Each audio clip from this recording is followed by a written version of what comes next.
What's the longest you've kept a plant alive for? A plant? Yeah. You have me owning plants? It'd be funny.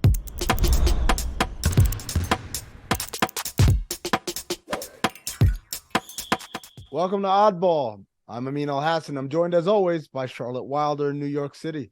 Coming up a little later, we've got our conversation with Ethan Strauss, former beat writer covering the Golden State Warriors for ESPN, to now one of the most successful substackers in the game. We're going to talk to him about the NBA's fascination with tech and how it's backfired some. But first, the headlines.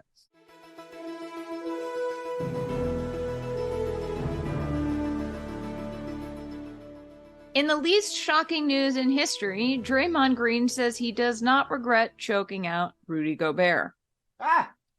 Draymond said, "I don't live my life with regrets. I'll come to a teammate's defense anytime that I'm in a position to come to a teammate's defense. What matters to me is how the people that I care about feel, first and foremost. How are the people that I care about affected? How are the people I care about? What do they have to deal with? That's it for me. Now the guy's got Paulie as a partner. Any problems, he goes to Paulie. Trouble with the bill, he can go to Paulie. Trouble with the cops, deliveries, Tommy, he can call Paulie. But now the guy's got to come up with Paulie's money every week, no matter what. Business bad, fuck you, pay me. Oh, you had a fire? Fuck you, pay me. Place got hit by lightning, huh? Fuck you, pay me." Far back as I can remember, I've always wanted to choke out Rudy Gobert. When asked to make comment about Rudy Gobert's assertion that Draymond doesn't like to play when Steph Curry isn't playing, this was his response. No comment is a comment, right? All right, cool. It's the quietest I've ever seen him. Well, I mean, from Draymond Green, we go to, what's this? Jordan Poole? Jordan Poole seems to be enjoying being on top of opposing teams' scouting reports for now. He said, "I've seen a lot of coverages, a lot of different coverages. It's honestly really cool. It just makes you learn as a player. It makes you grow. Go back and watch film." Now, I mean, this sounds like a guy who can't get any girls bragging about how many women have his number and don't call him. I love the make you go back and watch film. It makes him sound real studious. You guys see the video of him in the huddle paying attention? Like he's squinting. He's like, I've seen this look before, ladies and gentlemen. This is the same exact look. You know, when you were in school and you were cheating on an exam, looking over at someone else's sheet, and then the teacher walks by, you start doing this, I'm thinking, you're a very hard concentration look on your face. It's exactly the look he had on his face. You ain't fooling nobody. In a return to his home area of Northeast Ohio on Saturday night, LeBron led the Lakers to a win over the Cavaliers, 121-115. After the game, he said, quote, "Spent 11 years here, being able to come back after my Miami stint and win a championship here for the franchise, for the city. I think it was a 52-year drought or something like that in the city of Cleveland for any sports team. I think that was just something that I will never forget, no matter how old I get. I'll always remember that moment." I mean, yeah, I too would remember winning an NBA championship. Charlotte, you got to remember, he's 800 years old. You begin to forget things at some point. My bad. Memory starts to go. It's the first thing that goes. Outside the Lakers locker room, the Cavs had a sign that read, "Welcome back, LeBron," along with an image of LeBron celebrating the Cavs championship win. During the game, the Cavs also honored LeBron with a tribute video featuring all of his scoring milestones. Are we worried he's going to die before he plays again in Cleveland? Is that what's happening here? What's going on? Why are we honoring him like he hasn't been here a while or he's not going to be here next year? Did he play there last year? He did in December. It's not even been 12 months. Come on. Well, in other LeBron James news, he joins the Miami Heat in complaining to the league about the raised court at Cleveland's Rocket Mortgage Fieldhouse after second-year guard Drew Smith slipped on a piece of paper and fell off the edge of the court. He was diagnosed with a third-degree right ACL sprain and will miss the remainder of the season. Yes, you heard that right. For 30 years, there has been a cliff, a 10-inch cliff off the edge of the court at Rocket Mortgage Arena. That cliff is old enough. He has his own mortgage. That cliff's got 2 kids. That cliff's got car payments. That cliff's older than Drew Smith when he tore his ACL. What are we doing?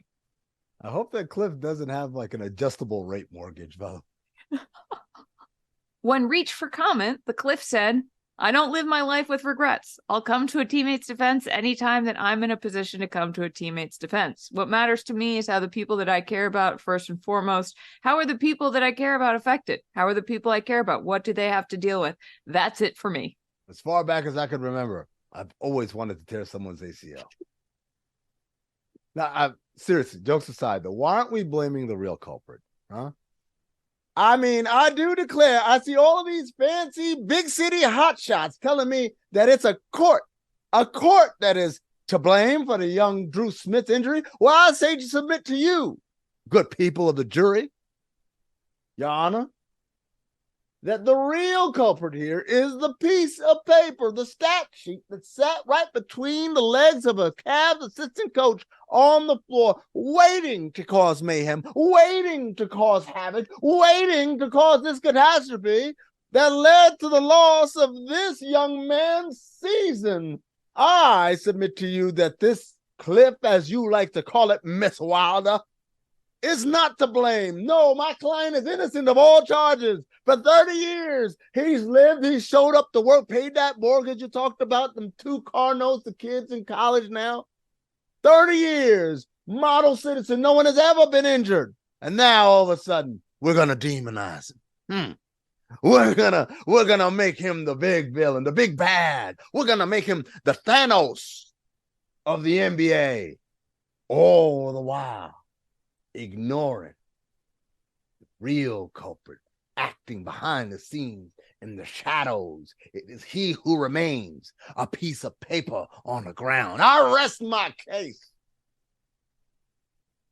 It's some of your best work yet. I don't let it go to your head, but thank you kindly. Thank you kindly. I got my lawyerly suspenders on, you know, even it's though really...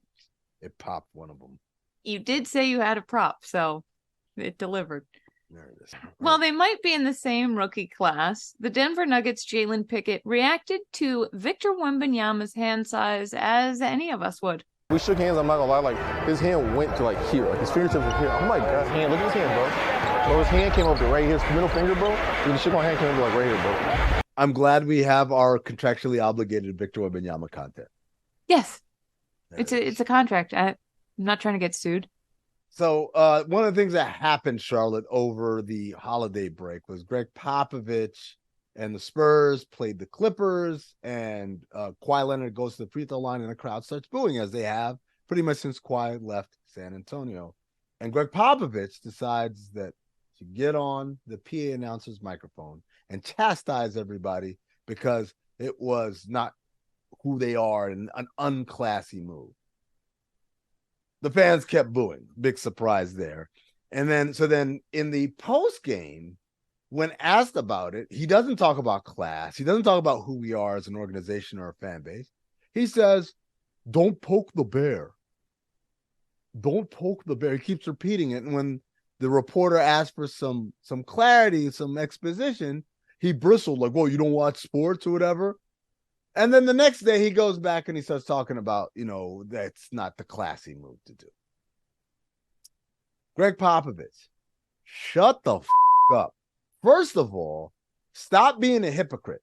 They're booing Kawhi Leonard because you and your organization put out there that Kawhi Leonard was a bad dude who didn't want to play, who was lazy, who was all those things. When he was worried about his condition, about his leg, worried about his health, you guys didn't support him. You guys didn't say, hey, whenever he's ready, we're ready to have him back. You put out all sorts of little kind of feelers out and little leaks, the most airtight organization in the history of basketball. All of a sudden, we're getting weekly updates. Well, the guys, they had a team meeting and they told Kawhi, you need to come back. Oh, well, Tony said I had the same injury and I came back in 3 weeks. You guys did all of that shit. We didn't know any of it. We wouldn't have known any of it. You guys leaked it. You guys made him public enemy number one. You made him the villain. And then when he left, what do you think your fans are going to do? They're going to say, thanks for the memories. No, they're going to say, hey, that's the villain. They're going to boo, right? By the way, that's all they did. They didn't curse. They didn't talk about his family. They didn't throw things at him. They didn't use slurs. They just booed him. And Gregg Popovich was like, don't boo him. Don't poke the bear. You guys have lost 15 games in a row, buddy. I don't think you need to poke any bears. I think maybe you need to get poked. How about that? Get out of here, fraud, hypocrite. I'm going to tell you why he's a hypocrite, Charlotte. You know why? You just did. No, I'll give you one more. This ain't his first rodeo. Hey, don't they go on a little rodeo trip? This ain't his first rodeo.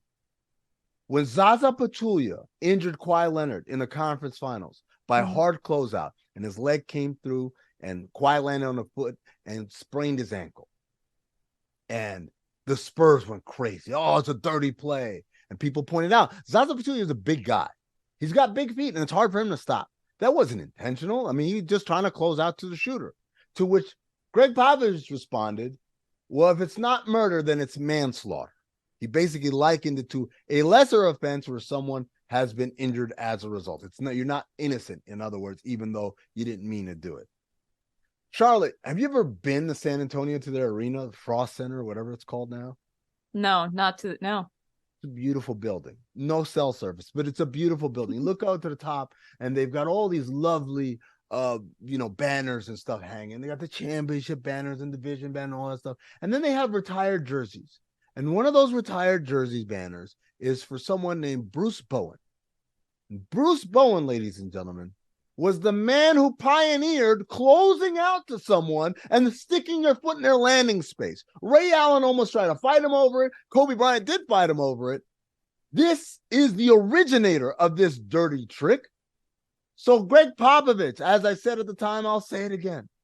If you're crying about Zaza being a purveyor of manslaughter, then tell me why you got a serial killer hanging from your rafters. Shut up. Win a game. Have your beanpole shoot better than whatever it is, 28% from three or whatever he's shooting. Your Fuck out of here. Still don't know who the bear is in this situation. Just tossing that out there. He posted. Yeah, you're the bear. Things continue to get worse in the Windy City as the Chicago Bulls gave up a historic loss to the Nets on Sunday, blowing a 21-point lead and allowing the Nets to sink 25 three-pointers, the most ever allowed in a single game by the Bulls in franchise history. Other than that, how was the play, Mrs. Lincoln? Despite rough wins in Chicago, head coach Billy Donovan's job is reportedly safe, according to Bulls insider Casey Johnson. Here's what is reported. Billy Donovan is liked and respected by both ownership and management and also has multiple years left on his extension, ... So Donovan is safe, although it wouldn't be a surprise to see his staff tweaked moving forward. And let me tell you something. Guys love other dudes. Oh, the people in management like Billy Donovan, so they're like, you know what? We're 5-13. We like you. We like you, Billy. Keep your job. Someone else might not be able to, but we like you, so you can have it. And that's the one constant in sports. Guys loving other dudes. Dudes love dudes. The Boston Celtics will be without Kristaps Porzingis for at least a week as he deals with a left calf sprain. And that's right, ladies and gentlemen. Trying to break out the expensive liquor. I was right. He'd be hurt before Christmas. Thank you. We are not celebrating that, although I'm just saying. I'm surprised it took this long. I'll say that. Oh, what a great deal. Oh, he'll be fine. I know the guy who gets hurt all the time won't get hurt again. In other Celtics, sort of, not really, news. In Grizzlies news, Marcus Smart told his entire team during a game that they were losing that their play was embarrassing. I guess there's some comfort in knowing he's just as sad as I am. This isn't Celtics news. What does that have to do with Celtics? I said, well, Grizzlies news, but it's up. And Marcus Smart is always going to be Celtics news. I mean, come on. In New York, Devin Booker sank a heavily contested three-pointer over RJ Barrett and Julius Randle with 1.1 seconds remaining to lift the Suns over the Knicks 116-113, despite the Suns missing both Kevin Durant and Bradley Beal. After the game, Booker said, quote, "I feel like if I raise up and I have it on my right side, that nobody can really get to it. I know it sounds crazy, but it feels like an open shot, and when you let it go, it's good." And then someone had to explain to Julius Randle what the word right means, because you see Julius, it's when, you know how you usually go this way? Imagine going the other way. And Julius said, oh, like, you know what, like when I take that one dribble and then I spin back and go back left, like, no. Just keep going in that direction. That's right. Speaking of Julius Randle, the Booker shot capped just an exquisite piece of basketball. He played 6 minutes and 55 seconds in the fourth quarter to end the game. That saw him get blocked twice, travel, miss a three-pointer despite having a fresh shot clock, and then miss a point-blank layup. No joke here.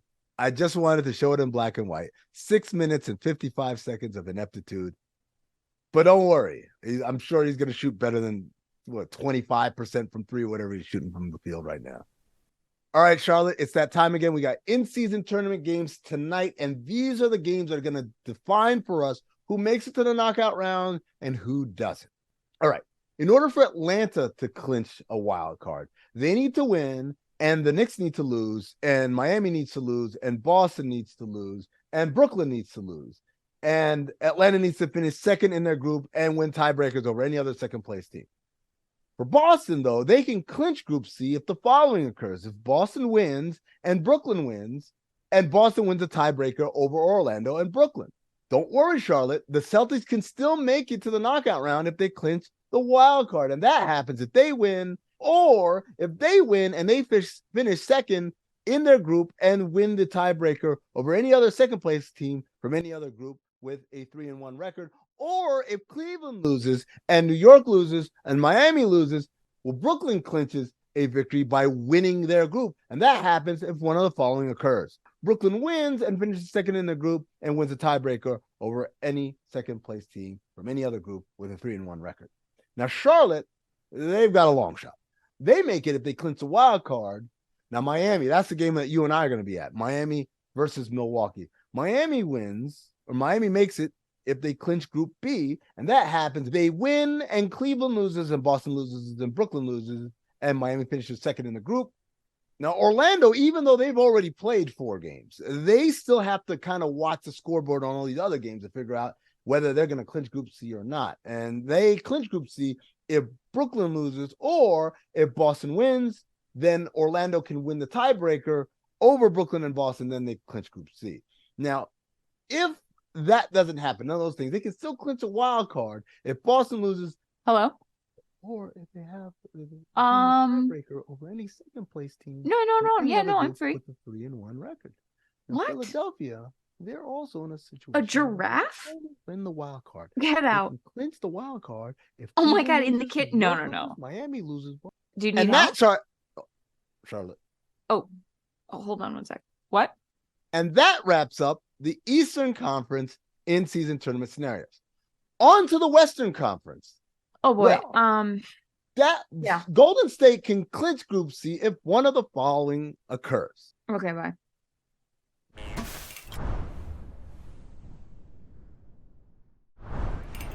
And we're joined now by perhaps the most successful sports substacker in history. Is that right, Ethan? It's John Canzano, but I'm up there. I'm in there. Kareem, I think, technically makes more money, but I don't want to be a hater. I think that might have something to do with being one of the greatest athletes ever. That's giving him a little bit of a boost right there. But I'm in the mix. You write a good deal of things on your Substack that are bigger picture. They're not necessarily the day-to-day stuff that's happening. And one of the things you wrote about was there was a transition from the optical tracking data company Second Spectrum to a new company, Sony Hawkeye, which was supposed to revolutionize how we do all of these in-arena kind of optical tracking. The algorithm behind this technology was supposed to give us instant and much more detailed versions of those things that are unequivocal, and then give us all types of data points because it's in 3D as opposed to 2D, which is what the old system was under. And they installed it, and people aren't happy. It is the people behind the scenes, behind the set of the TV show you watch called the NBA, who are freaking out about this and who are calling the league office, and they're having these conference calls, and they're just yelling at the NBA about what happened, and they're demanding this be fixed because a lot of the basics of how you track stats fell by the wayside, and then suddenly you couldn't even trust what some of the statistics were saying. And for tracking data, it can become a problem if it's saying that your team is not closing out on shooters and you, I don't know, hypothetically yell at your team for doing that. And then it turns out that that was just a sort of data flub. That's an issue. In a way, I wonder if it's symbolic of the decreased power of the analytics people. First of all, for those who don't know, Hawkeye is a technology they use in soccer. If you ever watched in the World Cup and they're like, oh, goal, wait a second, let's watch the replay. And it's like, no, he was offside. And it can show you like his hand was just ahead of everybody else. Or that is the Hawkeye technology. Second Spectrum was two-dimensional. So it would always hit everyone with a center mass of gravity. Like this dot represents Amin. And it doesn't matter if Amin's arm is reached forward or up or whatever. It's just this one dot on a two-dimensional plane. What the Hawkeye was supposed to do was change that one dot and make it to 29 different dots. The problem was, and here's the big part, Second Spectrum isn't just a data collection company. They were able to take that data and then process it and make it into a whole data manipulation pretty much. Hawkeye is just the data. And when they said, hey, where's all this stuff? Sony was like, we don't do any of that. We just collect the data. And that's where apparently Second Spectrum had to be brought in on a very late basis. And there's something intriguing to me about watching the whiz kids, watching the analytics departments so enraged at the NBA, yelling, please do something. And then I talk to GMs around the league and they go, yeah, it's frustrating. We'll figure something out. But it almost seems like versus 5 years ago, this isn't where the juice is. This isn't where the focus is of the league. And this might be symbolic of the decreased power of the nerd within the NBA. What went wrong with the transition to Hawkeye from Second Spectrum and when that sort of started to happen? It basically started to fritz immediately last year when they started to incorporate it. And then at Summer League in July, there were obvious issues. They were not getting data that was trustworthy. Now, the reason why it's screwed up is something that I cannot answer for you other than to say that it's really hard. It's actually not so easy to track what every player is doing out there. The technology behind Hawkeye, which has been really useful for tennis, for instance, they've used it for tennis. Is the ball out? Is the ball in? And some of these sports that are maybe a little bit more stationary, perhaps cricket, sports like that, baseball, when you put it into the NBA setting, it has just not been seamless. And there have been issues and hiccups. And maybe when they actually get it all going, it's going to work. It's going to work right. But we actually saw an example of how even when it's amazing, it doesn't necessarily work. And do you guys remember that Toy Story game that the NFL did? Yeah, I think, it was one of their games. It might've been a London game. And they used the Hawkeye technology, which is run by Sony, to generate animation from the tracking. And it was staggering that they could do that. But if you also recall, there were a bunch of glitches happening during that game that looked hilarious. And so I think that's the general explanation, is almost that this technology is really impressive and it's the future. For whatever reason, the technology wasn't optimized to be that simple. They were blaming Evan Wash, who's the NBA's big idea man, who is one of the most powerful people in the league. One of the analytics guys said, well, Evan's baby is failing. And the other response from another guy in ops was, something's wrong with the in-season tournament. And so the meaning of that is they've got so many irons in the fire that this is kind of on the back burner. And if you're a stat guy, if you're in analytics, you're going, this is the thing that Evan Wash has created that is destroying my life and making me do an extra 10 hours of work in a day. But it's not necessarily top of mind for a league that is very generative, that's always trying to come up with the new thing, maybe for good and for ill. The NBA is very much keen on whatever the next big idea is. And I've sometimes joked a bit about it. I think there is some fatigue with it. Will Adam just sit still for once?